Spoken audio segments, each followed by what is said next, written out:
As the spring and summer outdoor season approaches, people who depend on Indian Lake for recreation or their livelihoods are anxious to find out if last year's problems with invasive species of aquatic vegetation will crop up once again, or will state and local officials' efforts to combat the problem pay off. Stuart Hall has more. An explosion of weed growth across large portions of Indian Lake last season resulted in a loss of revenues, not just for boating-related businesses like marinas and waterfront bars and restaurants, but for almost any business relying on tourism dollars.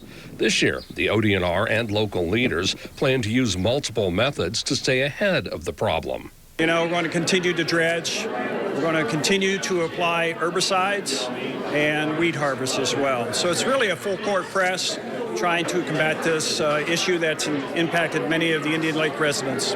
Efforts to control the vegetation, whether with a weed harvester, dredging, or chemical treatments, will depend on a good deal of research that has already been done. They actually did 8,000 point testing to see where the Eurasian milfoil is, to see where the coontail was.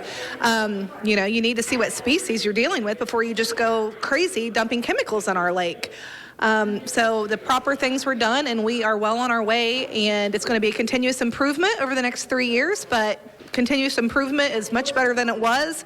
And while there are concerns from local water quality advocates and sportsmen that aquatic herbicides might affect the safety of the water or the fish caught in the lake, state lawmakers intend to ensure the lake stays viable for everyone. Tourism, the business, all the things that happen here is very substantial for West Central and Northwest Ohio.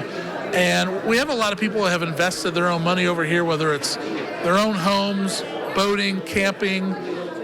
People have made this their summertime recreation area, and we want to make sure that they have the best lake they can. State officials all the way from Governor DeWine to legislative leaders have said funding for Indian Lake remains a priority. I'm Stuart Hall, your News Now. Thank you, Stuart.